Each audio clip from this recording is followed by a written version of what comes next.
Well, I guess that's one way to get your attention. Welcome to the Outpost podcast. I'm Dr. Ray Mitch, your host. And yes, I am finally back behind the microphone here at the Outpost. And I am delighted to take some time to be with you. All the number of people that are still checking back about what is going on and what is important to know about Stained Glass International and the Outpost podcast and all things related to that. And so here we are, and we are starting back up again. My intent is to release a episode per month until we get to the school year again, and then I will crank it back up, and we will get back on a weekly schedule. And my hope is that we will make some subtle, maybe not so subtle, format changes in order to continue to encourage people that are a part of what we're doing. And that's the one thing I want to talk about, is so that I can refresh everybody's memory about what we're doing.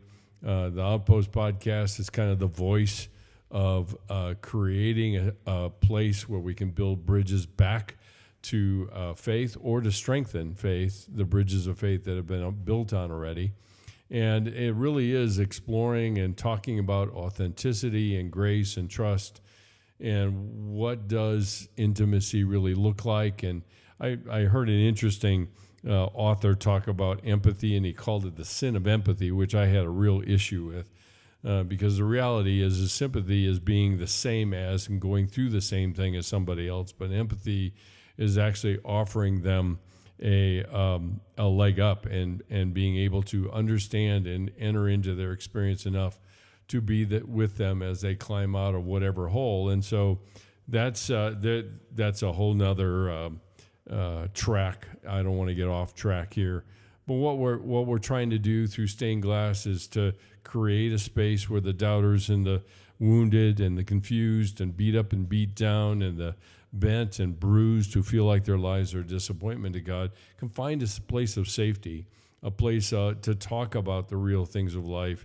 and whether that's in a group setting on Zoom or whether that's a group setting in person. That certainly is our hope, and experiencing something very different in a silent retreat where you allow God to speak into the dark places in your own heart. And I will say that I have been on a journey of my own, and I will talk a little bit about that at a later point in time. But here we are trying to get off the dime again for the summer and for the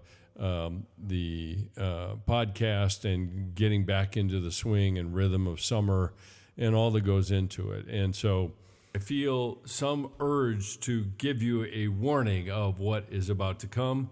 I am about ready to fly down a off-ramp from the things that we were talking about, and I'll get back to it. I promise. It may be a little rough going here for a while in terms of the off-road where this ramp will take us, but let me just tell you where I'm coming from here before I get into the old country and the new country and what we've been talking about as far as this particular series about accepting grace.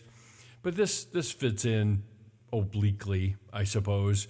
And let me tell you what my experience has been today. I went to church this morning. I listened to a sermon that got my motor running fairly fast, partly for a couple different reasons. One is the question is the pastor in this case was talking about spiritual formation, and I sat there thinking, does anybody really know what spiritual formation is? I mean, it just describes something, but I'm not sure anybody really knows what exactly that is. And he was charging on talking about it, and he did a reasonably good job at defining it in terms of having Jesus be formed in us so to such a degree that our interior is very much like his interior, how he thinks and everything else. And I get all that. The unfortunate part of this particular sermon was where it actually landed in terms of application, because ultimately spiritual formation is a cooperative undertaking between me and God to begin to develop further and further in my relationship with Him. And there's a lot of it that is by Him and from Him, and we get all that, right? But then where it landed was with an application that borrowed from a apparently a very popular kind of mental toughness, tactical approach to mental toughness called 75 Hard. And I get that. I understand that. The problem is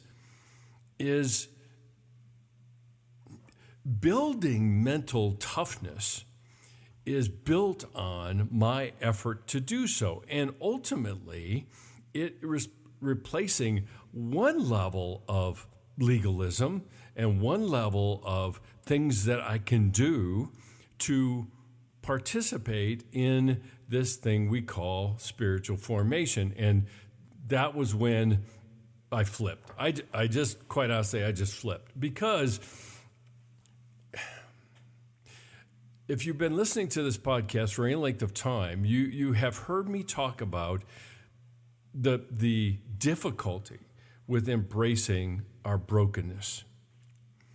And this approach, while exceedingly popular and exceedingly structured and giving the person who engages in it a very clear road to follow, very, very little of it is required. Very little of it requires any level of trust for anyone else. Now, it can be structured, it can be framed as a means of cooperating and a very intentional way of moving toward others, and I get that, and the pastor did an admirable job at moving people toward that end, and I understand all that. But ultimately, we are always going to struggle with our capacity or our humility to accept our brokenness.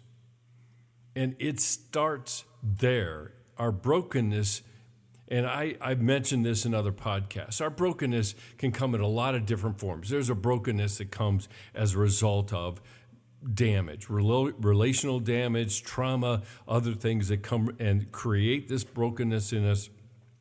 And that's bad. It's just flatly bad. I need to do something to find healing and recovery around those things. On the other hand, there is an inherent brokenness to us.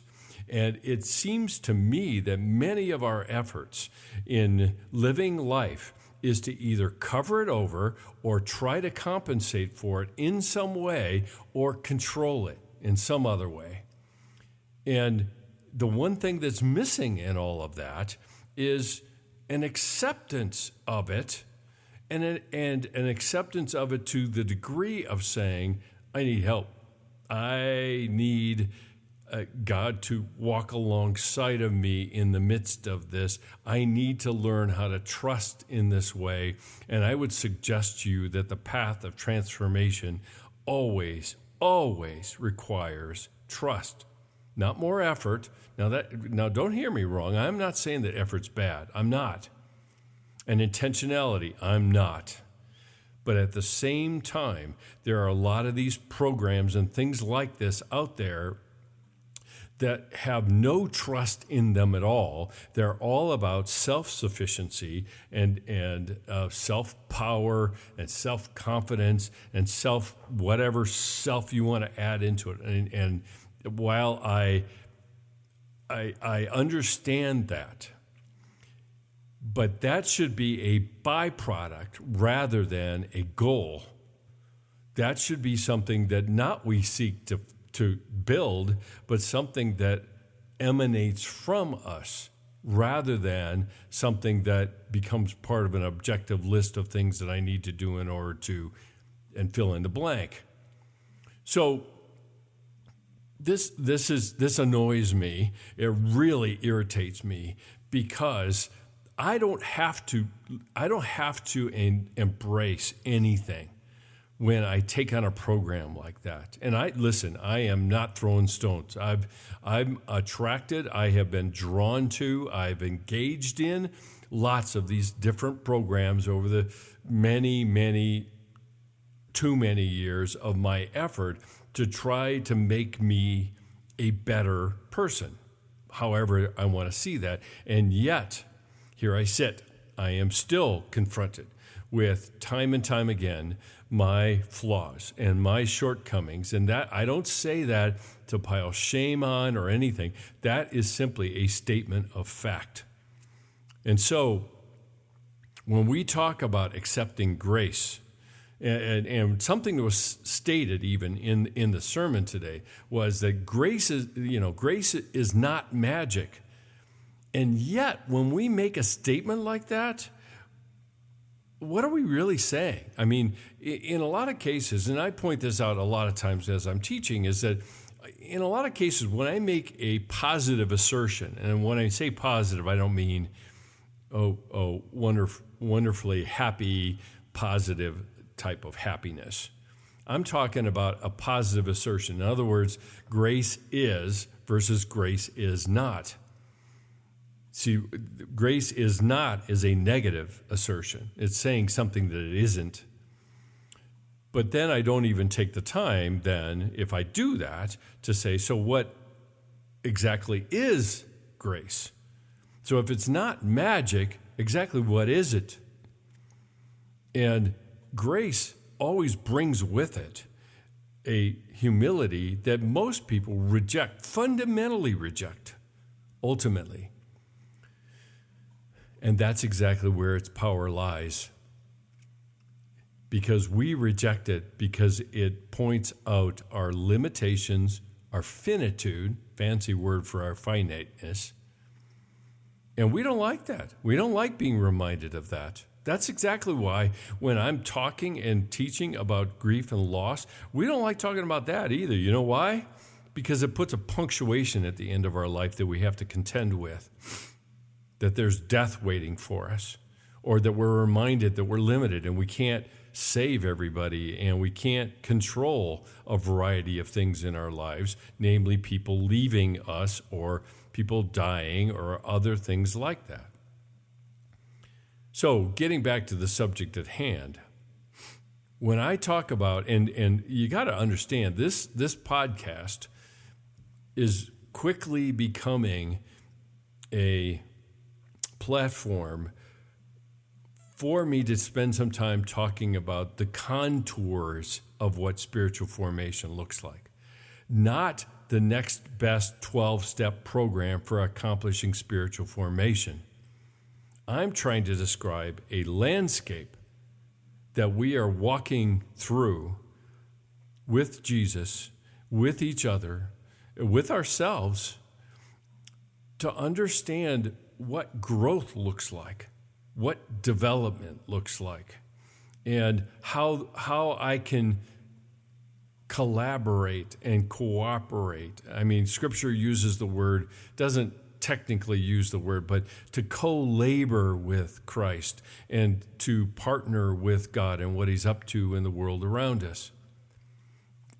But spiritual formation happens in a multitude of ways. Now, not the least of which is obeying what I feel God is calling me to do. There's nothing wrong with doing, but it's from what direction the doing occurs. Does it occur as a byproduct of what I have cultivated in my heart, or do I do something in order to change what's in my heart? And for most of us, we love the outside-in approach rather than the inside-out approach because it's quicker. I mean, really, it's quicker. If I tell you, hold your arm out at a 90-degree angle, you can do that. You can do that. It's not that hard. I'm sitting in my office doing this podcast, and I'm holding my arm out at a 90-degree angle. It's not that hard. On the other hand, if I were to say, how do I cultivate a need for you to behave differently?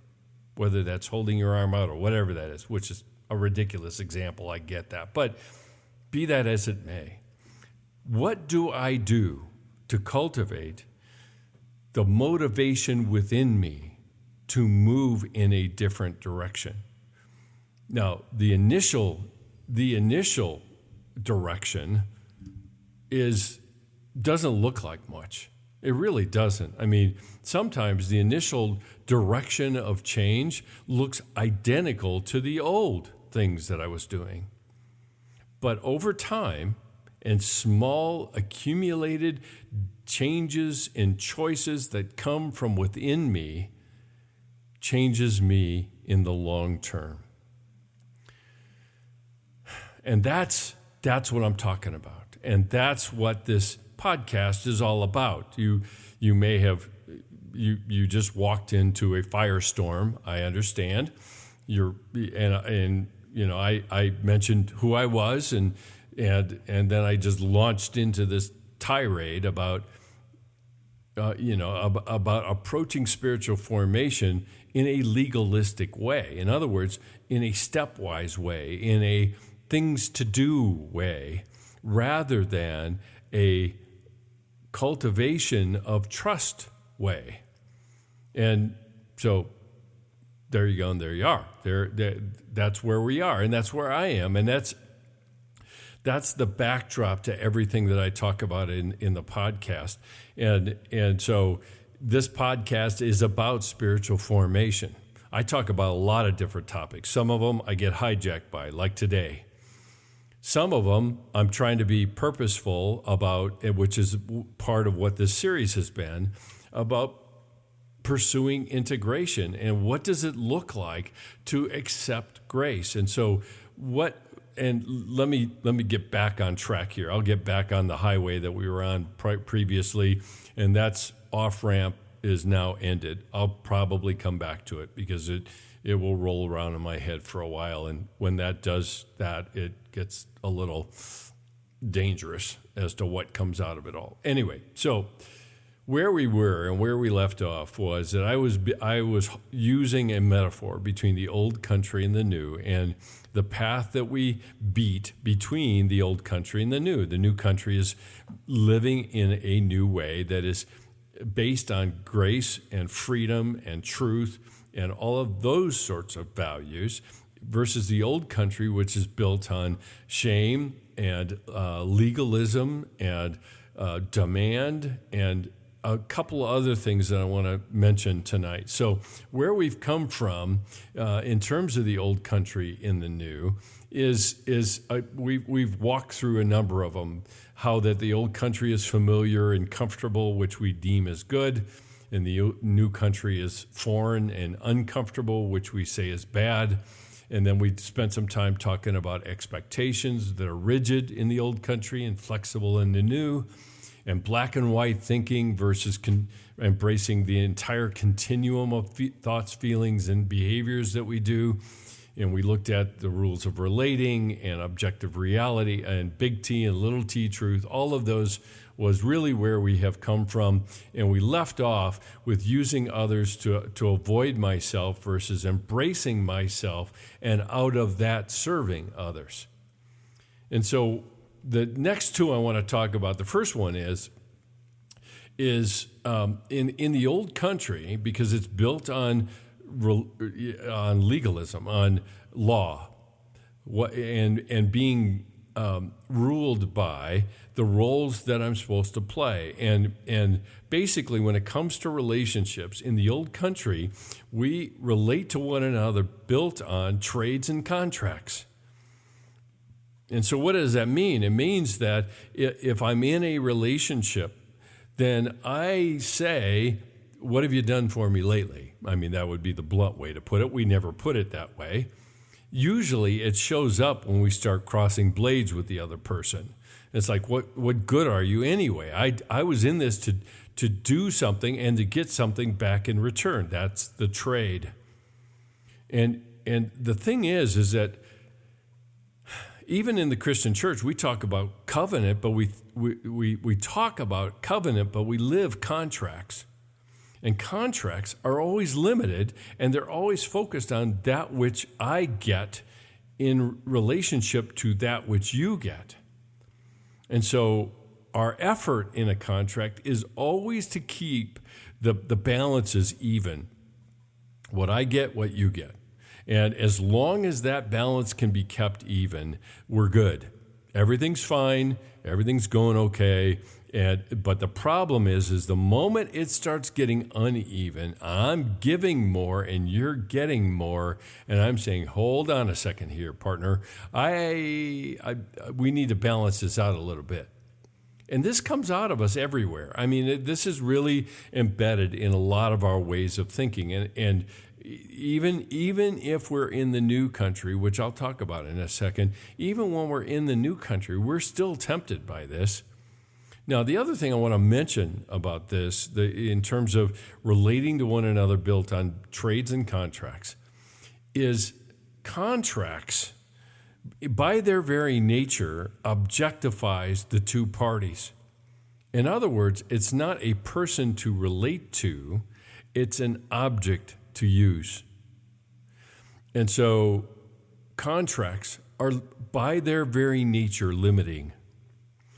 They're about limitations, what I will and what I won't do, what you will do and what you won't do. There is no level of going above and beyond. You know, when I was growing up in high school, I worked on the railroad. And yes, I worked on the railroad. And I was on something that was referred to, if you've ever heard the phrase chain gang. Well, in my case, I was on a tie gang. And basically, we went around and we changed the ties out on the railroad. And everybody had a job. Everybody had a very specific job.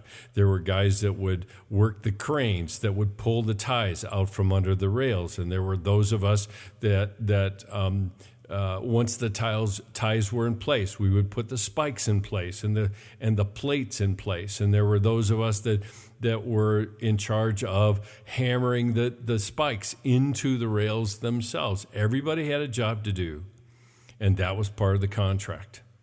And so it's something that I vividly remember when the foreman of our group said to one of the other guys that basically worked the crane that moved the ties off of a railroad car and put them in under the rails.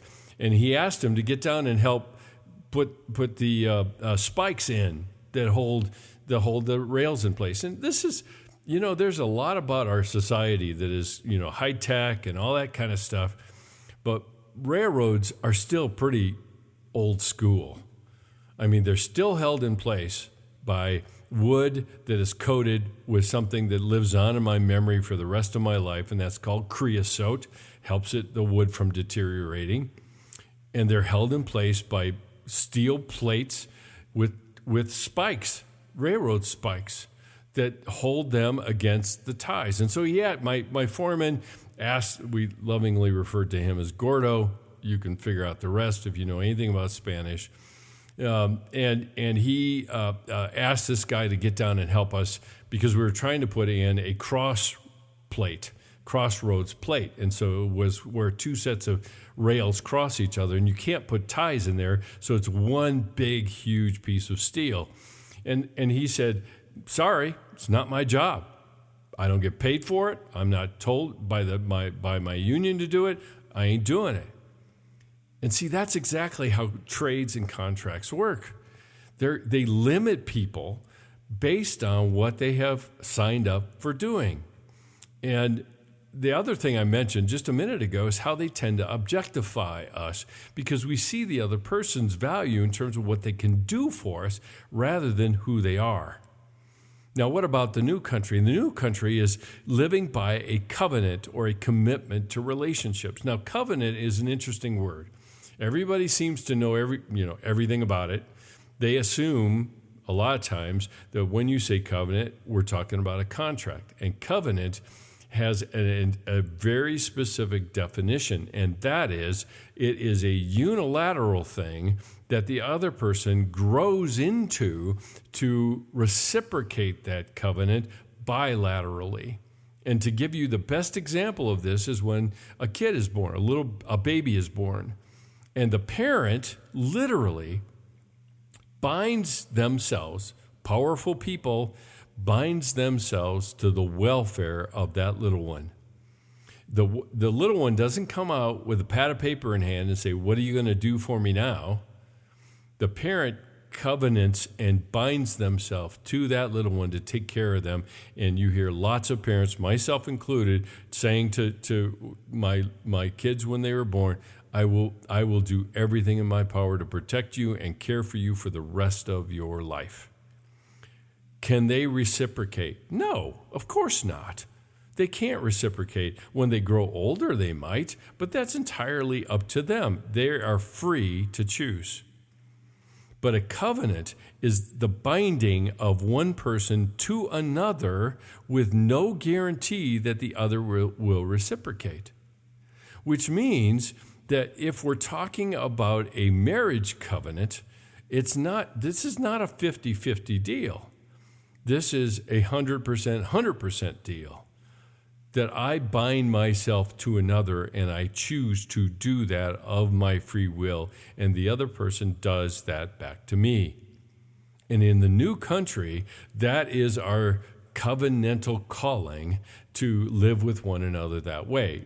Not easy. There's a lot of other things that has to go along with that in terms of how we relate to one another, with our relationships and all of that. I get all that. But a covenant is fundamentally different. It is built on the value of the person rather than the person as an object, which is part of the trades and contracts piece. The second one I want to mention, and I'm quickly running out of time, but I'll try to get this one in. The next biggest thing that we notice in the old country versus the new country is how we handle mistakes. And the funny thing about it is it would appear to me at least that we expect mistakes. And yet you would think that most of us think that mistakes are the worst thing that could ever happen to us. Why do I say that? Look at the end of your pencil. What's at the end of a pencil? An eraser. Why? Because we expect to make mistakes. So in the old country, when mistakes occur, remorse and regret occur, built-in shame. So not only have I done something bad, I am bad, which results in little to no change. I can feel remorse and regret over the mistakes I make, but that ends up being a show.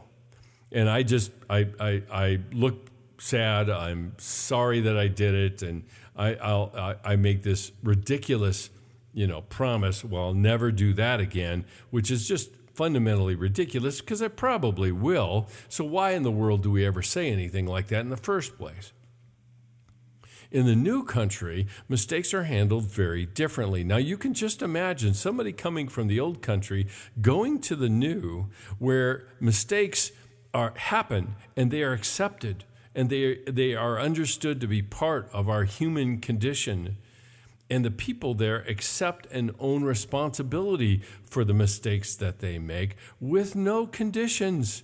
Not, well, if you only knew how bad I was feeling today, or only knew what kind of day I had, and, all this other crap that we seem to pull out of our butts half the time about why we make the mistakes that we do. There are always going to be reasons. There are always going to be reasons. Some of them will be acceptable and reasonable, but we cannot offer them in balance to the mistake that we made. What is so difficult, and I know the answer to this because I do it myself, is what's so difficult for owning responsibility and say, I made a mistake. I blew it. I will do everything I can to do it differently next time, or try to make some changes along the way, but I am not going to make promises I can't keep. All I can say is I accept the fact that I blew it, and I'll do what I can to make some changes. That's it. That's all I can do. Now, a lot of times we have been so conditioned in our relationships with one another that when somebody says that, we say, well, that's not good enough. I mean, the least you could do is give me a promise that you're not going to do it again. Wink, wink, nod, nod. We all know that that's not going to happen. Give me a break. So living in the new country is living in reality. And that reality means being flawed, making mistakes, having enough grace to learn from our mistakes and do it a little differently next time. Now, that may not be the literal next time, but it may be over time, I may do it differently. And that's what the effort is pointed toward. So there are a couple other things here that are part of the old country and new. One is how we handle relationships, whether it's by trades or contracts, versus covenants and commitments, or how we handle mistakes, remorse, regret, not a whole lot of change. That's usually just the sacrifice we give in trade. Here's another trade. In trade for the mistake that we make, or we accept it, we own responsibility for it, we accept the fact that we're human and we make mistakes, and we will do what we can to make changes next time because we don't want to continue hurting the people we care about. And that's a fundamental piece of the new country and living in the new country. So those are two other aspects to it, and a short rant for good measure for you for this evening's episode. Well, thanks for joining me. I appreciate the time to talk about the new country and the old, and how often we scurry back and forth between these two countries in our worlds and how we understand it, and that is and one way to think about it. It's not the only way, but it is a way to think about it in terms of our relationships and in terms of where we feel the most comfortable, and oftentimes our opportunities that we take to return to the old country because it's just more comfortable and it's more predictable. So you are listening to the Outpost podcast. SGI-net.org is the home for the SGI community. I am so thankful that you have taken some time out of your busy summer schedule to listen in. If you have questions, just DM them to me on Instagram. It's Stained Glass International on Instagram. And if you're interested, if you like what you've heard, if you want to know more, then 3 words: rate, review, and share. And that's the mantra of a podcast and our ability to reach more people to understand actually the love of Christ and what living in grace is really all about, and what's so different about it in comparison to the shame that we just take for granted. So there are all sorts of things that you can find on sgi-net.org, devotionals, a variety of other resources, and this is the biggest announcement to make, and worth your while to listen all the way to the end, is we're found on like I said, Instagram, Stained Glass International, and Facebook. I take that back. Instagram is SGI_international, and on Facebook, Stained Glass International, and LinkedIn, Stained Glass International. So all one word, all lowercase, and that's where you can find us. So whatever platform you use for podcasts, you can find us there. And if you're interested in partnering with us to continue to grow the reach and the ability for Stained Glass International to minister to the needs, to respond to the needs of people that have felt very ostracized and left out from the church, this is the place to help us accomplish that end. So you can find a variety of things on the website. My 2 books, Grieving the Loss of Someone You Love and The Seasons of Our Grief. And so if you want too, and you are so inclined to partner with us, we'd be ever so grateful. You can make your checks out to Stained Glass International. Send it to P.O. Box 322, East Lake, Colorado, 80614, or just use the donate menu item on the website to be able to give your donation. Now, for the big announcement, and this one I'm pretty excited about. The announcement is that I have been working for the last 2 years. I'm putting together a e-course that will be hosted on sgi-net.org that is entitled The Journey from Shame to Grace. It is 21 sessions. The cost is $400, and it is a look inside of a classroom. You will join me in classroom as I teach my students about shame and grace, and you will find out even more about the stained glass self there that I have often referred to in the podcast. I can't get into the kind of depth that I do in the class, and you have an opportunity to listen in to that. And so if you're interested, you can go to the e-course on the website under resources and paid resources, and that will support and partner with us in terms of the mission of Stained Glass International and providing retreats and providing safe places for people to meet to talk about life as it really is, not as it should be, and the questions and the challenges that they face in having a relationship with Jesus or building a bridge back to faith in Christ. So that's the big news, and I will continue to say something about it on a regular basis, whether it's on the social media channels with Instagram and Facebook or wherever. But please tell people if you're interested, if you want to participate in it. I encourage you to do so. We will be in short order, or I will be releasing in short order a discussion guide and journaling guide for the course as well. That's taking me a little bit more time, but it will be done probably within the month of July. So you can watch the videos, take your own notes, and then we will have a discussion guide. And if you're interested enough and you like it enough and you think, hey, I've got a group that I'm involved with that could really use watching this, then the discussion guide will be something that you can download and use even as a group for group discussion and things of that sort. So be sure to go and check it out and get an opportunity just to see what it's like. And then we can, and then you can choose to partner with us and participate in that course and learn something more about shame than you probably have ever heard. And certainly the power and our understanding of grace and how what that actually means in real life with my relationship with God and with myself and with others. So that's the big announcement for this point in time. It will go live, if you're wondering, it will go live on July 1st. And if you know anybody and know anyone that might be interested, tell them about it.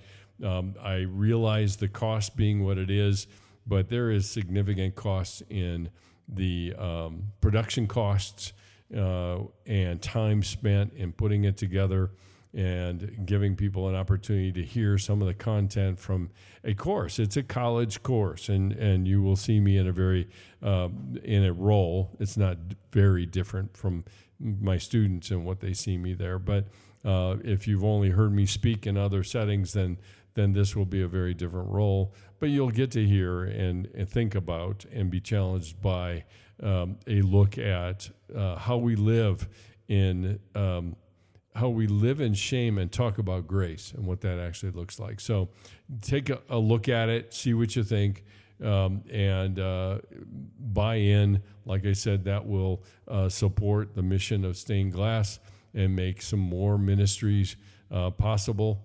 And my hope would be, in terms of the people that might be interested in doing what they call in technology early adoption to make it possible for us to bring that price down. It just feels very steep to me, but it's the reality of putting something like that together and supporting a ministry like this that is attempting to reach out into a group of people that aren't necessarily giving a lot of money, but they are in desperately need of having a place that they can talk and maybe get a new understanding of what a relationship with Jesus looks like and what a relationship with real people looks like. So that's it for tonight. Thanks for joining me. And until next time, love ya. Later. Bye.